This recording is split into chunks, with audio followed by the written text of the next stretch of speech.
Hello and नमस्ते everyone. अहिलेको global oil क्राइसिसले गर्दाखेरि पेट्रोलको प्राइस निकै नै बढिरहेको छ। यो बढ्दो प्राइसले गर्दाखेरि चाहिँ हाम्रो डेली कम्युटदेखि लिएर सबै ट्रान्सपोर्टेसनमा चाहिँ धेरै महँगी बढिरहेको छ र यो सिचुएसनमा अहिले म्याक्सिमम मान्छेहरू पेट्रोलियम स्कुटर अथवा भनौँ आइसिई स्कुटर अथवा बाइकबाट चाहिँ ट्रान्सफर्म हुनु खोजिरहनु भएको छ इलेक्ट्रिक स्कुटरमा। नेपालको मार्केटको कुरा गर्दाखेरि इलेक्ट्रिक स्कुटर मेनली दुईटा कन्ट्री अफ ओरिजिनबाट आउने गरेको छ, एउटा चाइनिज र एउटा इन्डियन। चाइनिज ब्रान्डहरू त धेरै नै छ, त्यसमा धेरै थरीको धेरै स्पेसिफिकेसनको हामीले देखिरहेका छौँ भने इन्डियन ब्रान्डमा चाहिँ म्याक्सिमम डोमिनेन्स गरिरहेको एउटा मात्र ब्रान्ड छ म्याक्सिमम, र त्यो हाम्रो एथर। र एथरको मस्ट सेलिङ स्कुटरको रूपमा चाहिँ हाम्रो एथर 450X रहेको छ। अहिले हालसालै एथरले आफ्नो नयाँ स्कुटर पनि लिएर आएको छ रिजटा भन्ने, तर एथर 450X चाहिँ विगत केही वर्षदेखि नै नेपाली मार्केटमा डोमिनेन्स गरिरहेको छ एथर ब्रान्ड अन्तर्गत। र आजको यस भिडियोमा चाहिँ म एथर 450X को रियल ओनरसिप रिभ्यू अथवा रियल तपाईँले ओन गर्दाखेरिको एक्सपिरियन्स कस्तो हुन्छ भनेर चाहिँ म भन्न गइरहेको छु। र फर्स्टमा यसको राइडको कुरा गरौँ है त। एथर 450X को राइडको कुरा गर्दाखेरि यो एकदम स्टेबल छ। हुन त इलेक्ट्रिक स्कुटरहरू म्याक्सिमम स्टेबलै हुन्छ, तर पनि यसको ठुलो टायर भएको कारणले र यसको मोनोसक सस्पेन्सन र अगाडिको टेलिस्कोपिक सस्पेन्सनको कारणले चाहिँ एकदम स्टेबल छ। कुनै पनि पिच रोड भनौँ अथवा अफ रोड भनौँ अथवा हिलो मडीमा भनौँ, यो तपाईँले चिप्लिने खालको झड्का दिने खालको केही पनि छैन, एकदमै स्मुथ राइड छ। अब हामी अलिकति अफ रोड बाटोतिर आयौँ अहिले, र यसको अफ रोड क्यापेबिलिटीको कुरा गर्दाखेरि चाहिँ स्कुटरको हिसाबले स्टेबलै मान्छु मैले है। अलिकति त्यो झड्का हान्ने अथवा भनौँ बडी प्यानलहरू थर्किने जुन कुनै कुनै स्कुटरहरूमा देखिन्छ त्यस्तो समस्या चाहिँ यसमा छैन। सस्पेन्सन पनि कम्पेरिटिभली राम्रै छ, ठिकै छ। अलिकति झड्का जस्तो घरिघरि फिल भए तापनि त्यस्तो गाह्रो हुने खालको झड्का त केही पनि छैन। टायरहरू एकदमै राम्रो छ। ल हेर्नुहोस्, यो यस्तो चिप्लो बाटोमा पनि स्किड हान्ने अथवा चिप्लिने अथवा ग्रिप लुज गर्ने त्यस्तो कोही पनि गर्दैन। अहिले हामी यो बुढानीगण्ठबाट माथिपट्टि टोखा चण्डेश्वरी जाने बाटोमा छौँ, शिवपुरीको तलपट्टि। बाटो सेमी अफरोड भनौँ, त्यस्तो फुल्ली अफरोड त होइन, तर अब इलेक्ट्रिक स्कुटर भएको हिसाबले तपाईँ काठमाडौँभित्रै नै हो धेरै जस्तो चलाउने, काठमाडौँ बाहिर जाने भन्ने कुरा खासै हुँदैन रेन्जको हिसाबले पनि र अहिलेको इन्फ्रास्ट्रक्चरको हिसाबले। हुन त एथरको फास्ट चार्जिङ त छ, त्यही पनि सबै ठाउँमा त्यो पर्याप्त छैन।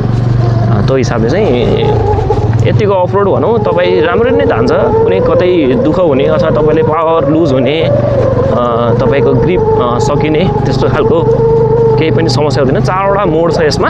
4वटा मोडमा चाहिँ तपाईँले स्पोर्ट मोड अथवा व्याप मोडमा राख्नुभयो भने चाहिँ जुनसुकै उकालो होस् एकदम स्मुथली नै पिस अफ केकको पाराले तान्छ, त्यसमा केही पनि खासको समस्या आउँदैन। तपाईँलाई सबै चाहिँ राम्रो छ। र अब स्पिडको कुरा गर्दाखेरि चाहिँ यसको इको मोडमा चाहिँ नर्मल स्पिड जान्छ, राइड मोडमा चाहिँ त्योभन्दा अलिक बढी स्पिड जान्छ नि। स्पोर्ट मोडमा चाहिँ यसको पिकअप एकदमै हाई छ, तपाईँ देख्न सक्नुहुन्छ, एकदम सडन पिकअप लिन्छ यसले। र अर्को भनेको चाहिँ यसको सबभन्दा खतरा मोड भनौँ, यसको सबभन्दा हाइली इफेक्टिभ अथवा इफेक्टिभ त नभनौँ, चार्ज चाहिँ धेरै खान्छ, रेन्ज चाहिँ कम हुन्छ त्यो मोडमा, तर पावरको हिसाबले चाहिँ एकदम हाइली पावरफुल मोड भनेको चाहिँ व्याप मोड छ। यसमा चाहिँ यो एकदमै फास्ट पावर जान्छ, तपाईँ हेर्न सक्नुहुन्छ, स्पिड चाहिँ एकदमै फास्ट स्पिड जाने गर्छ।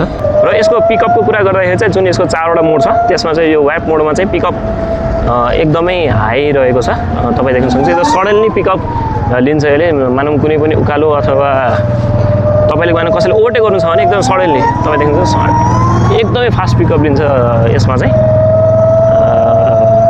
रेन्ज चाहिँ यो मोडमा अलिकति कमै दिन्छ, पिकअप पावर धेरै भएको हुनाले, तर पिकअपको हिसाबले चाहिँ एकदमै राम्रो छ व्याप मोडमा चाहिँ। अरू मोडमा चाहिँ कम्पेरिटिभली घट्दै घट्दै आउँछ।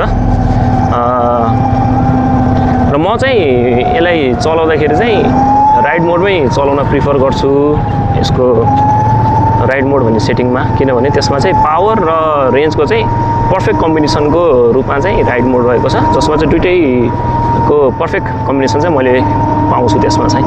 र स्कुटरमा एउटा धेरै नै सोधिने क्वेसन भनेको उकालोमा तान्छ त भन्ने क्वेसन हो, जसमा चाहिँ तपाईँ हेर्न सक्नुहुन्छ हामी चण्डेश्वरी माथिको उकालोमा छौँ र स्कुटर अहिले इजिली स्मुथली चलाइरहेछ। ल भनौँ अझै स्पिड चलाउने, अझै पनि स्पिड जान्छ, यो पावर छ यसमा। र अर्को क्वेसन भनेको चाहिँ उकालोमा रोकेर फेरि चढाउँदा के हुन्छ भन्दा चाहिँ मैले पुरै रोकिसकेको छु अहिले, कुनै पनि यसो मुभमेन्ट छैन। र अब चाहिँ म तान्दाखेरि हेर्नुहोस् एकदमै स्मुथली यो तानेको छ। र अर्को मेजर यो क्वेसन सोधिने भनेको चाहिँ उकालोमा कस्तो छ भन्दाखेरि चाहिँ अहिले चाहिँ मेरो पछाडि मेरो साथी बसेको छ र हाम्रो कम्बाइन्ड वेट कम्तीमा पनि 170 किलो होला र यो उकालोमा एकदम इजिली तानिरहेको छ, तपाईँ हेर्न सक्नुहुन्छ। र प्लस हामीले यसलाई अब यहाँ रोक्यौँ, अब यसले तान्छ तान्दैन भन्ने चाहिँ मेन क्वेसन त्यो हो। र तपाईँ हेर्न सक्नुहुन्छ डबल लोड आनन्दले स्मुथली तानेको छ। हामी सरर अगाडि गयौँ भन्नाको मिनिङ यो स्कुटरले उकालोमा डबल लोड 170 किलोसम्म पनि तान्यो। र भेहिकलमा जति राम्रो पर्फर्मेन्स हुन्छ त्यति नै राम्रो चाहिने हुन्छ यसको ब्रेक्स। र ब्रेकको कुरा गर्दा चाहिँ यो यत्रो 450X-मा अगाडि र पछाडि दुईतिर डिस्क ब्रेक रहेको छ, जसको पर्फर्मेन्स राम्रो मान्नुपर्ने हुन्छ। जुन स्पिडमा यो जान्छ त्यो स्पिडको हिसाबले यसको ब्रेकको बाइट चाहिँ राम्रो मान्नुपर्ने हुन्छ।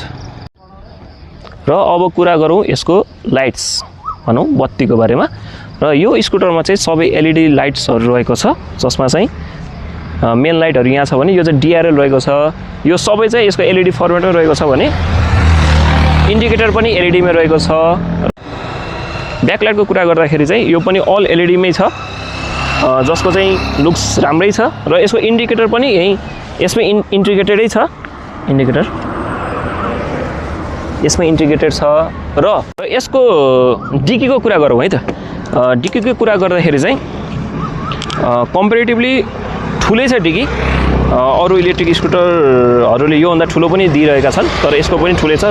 र यसको यो जुन बत्ती छ, यो बत्तीले चाहिँ राति एकदमै राम्रो इल्युमिनेसन दिन्छ। यहाँ अहिले दिउँसो भएको हुनाले खासै भिजिबल नभए तापनि यो लाइट एलइडी स्ट्रिप छ जुन, त्यो चाहिँ एकदमै राम्रो रहेको छ। र यसै सँगसँगै यसको सिटको कुरा गर्दा एकदमै कुसनी, एकदमै सफ्ट सिट रहेको छ। तपाईँ र तपाईँको पिलियनको लागि चाहिँ एकदमै कम्फर्टेबल राइड हुन्छ यो स्कुटरमा। र यसको अब फिचर्सको रूपमा कुरा गर्दाखेरि चाहिँ यसको इन्स्ट्रुमेन्ट कन्सोल जुन चाहिँ एकदमै हेल्पफुल छ।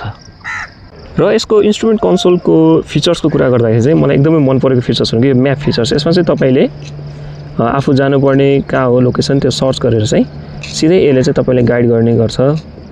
यसमा गएर तपाईँले सर्च गर्न मिल्छ। र यसको अर्को भनेको चाहिँ यो जुन तपाईँको यो रेन्जहरू देखाउँछ, यो चाहिँ कन्सिडरली अलिकति राम्रै देखाउँछ। यसले जति भन्छ यसले त्यति प्रोमिस गर्छ। जस्तो इको मोडमा अहिले 67%मा चाहिँ 70 किलोमिटरको रेन्ज क्लेम गरिरहेको छ भने राइड मोडमा चाहिँ 58 किलोमिटरको गर्यो। त्यही अनुसार स्पोर्ट मोडमा चाहिँ 55 र वाइड मोड जुन चाहिँ यसको सबभन्दा पावरफुल मोड हुन्छ त्यसमा चाहिँ 50 किलोमिटर। र जुन यो बटन छ, यो बटनबाट चाहिँ तपाईँले यो ट्रिगर गर्नुपर्ने हुन्छ, चेन्ज गर्न मिल्छ।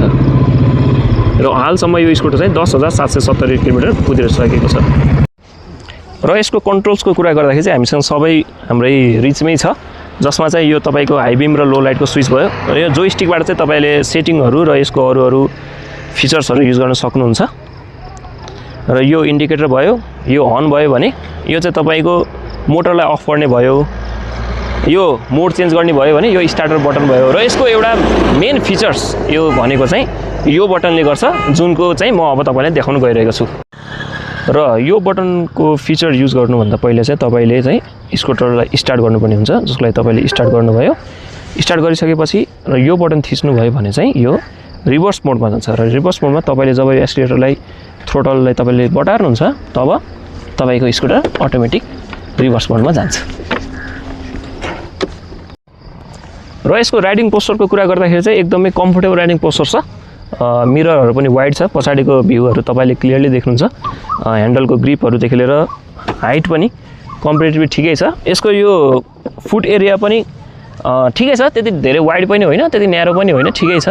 र यसको यो स्पेसको कुरा गर्दाखेरि चाहिँ जारसम्म चाहिँ अट्छ। सिलिन्डरको चाहिँ मलाई ट्राई गरे पनि छैन, मलाई आइडिया पनि छैन, सायद नअट्ला कि। र यो चलाउने क्रममा चाहिँ यसको ग्राउन्ड क्लियरेन्स पनि मलाई एकदमै एम्पल लाग्यो। कहीँ कतै यो ठोकिने त्यस्तो चाहिँ भएको छैन। यसको ग्राउन्ड क्लियरेन्स अलि ठुलो पनि छ, प्लस यसको यो व्हिल बेस अलिकति सानो पनि भएको हुनाले चाहिँ यो खासै त्यो स्पिड ब्रेकरहरू अथवा भनौँ अफ रोडहरूमा चाहिँ यो ठोकिने अथवा तल घिस्रिने चाहिँ अहिलेसम्म भएको छैन।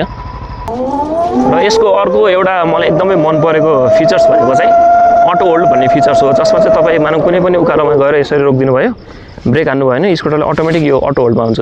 तपाईँको जेसुकै गर्नुहोस् यो पछाडि ब्याक फ्लो जाँदैन, र एकचोटि फेरि तपाईँले ब्रेक थिचेर एक्सिलेरेसन यो फेरि त्यस्तै हुन्छ यसो राख्नुभयो अटोल भयो केही पनि हुँदैन यो अनि यसलाई अब यही सेम चिज फेरि ओह्रालोमा पनि हुन्छ ओह्रालोमा पनि तपाईँ राख्नुभयो ब्रेक हान्नुभयो भने अटोलमा गयो ओह्रालोमा पनि आफै रोकिन्छ मैले केही कतै इफोर्ट केही कतै गरेको छैन र यसको अर्को एउटा मन नपरेको चिज भनेको चाहिँ यो आवाज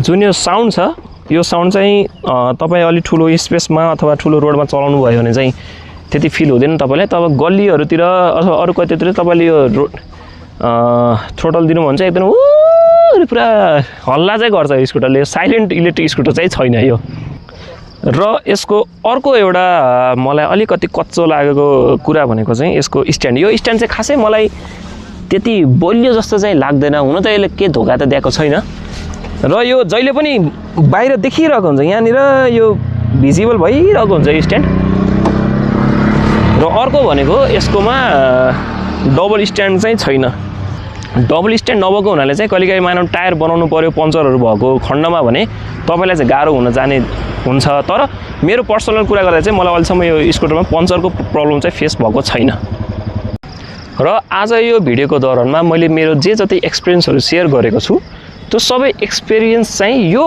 पार्टिकुलर पिस अफ स्कुटरमा बेस रहेर बनाएको हो टोटल एथर अथवा एथरको 450X को ओभरअल रिभ्यू चाहिँ मैले गरेको होइन यो जुन पार्टिकुलर पिस छ स्कुटरको यसमा चाहिँ मैले फेस गरेको एक्सपिरियन्सको रूपमा चाहिँ मात्र मैले यो भिडियो बनाएको हुँ र आज यो भिडियो बनाउने दौरानमा चाहिँ हामीले हेलमेटको प्रयोग अलि कम गरेका छौँ किनभने हामी एउटा क्लोज त्यस्तो भिडभाड नभएको एरियामा एउटा सेफ ठाउँमा बसेर भिडियो बनाएका छौँ कृपया बाटोमा चलाउँदाखेरि चाहिँ हेलमेटको प्रयोग गर्नु होला हेलमेट लगाउनु होला यो भिडियो हेरिदिनु भएकोमा तपाईँहरूलाई धन्यवाद आगामी दिनमा यस्तै भिडियोहरू तपाईँहरू समक्ष ल्याउने मेरो कोसिस रहनेछ मन परेमा लाइक एन्ड सब्सक्राइब गरिदिनु होला हस् धन्यवाद थ्याङ्क यू बाई बाई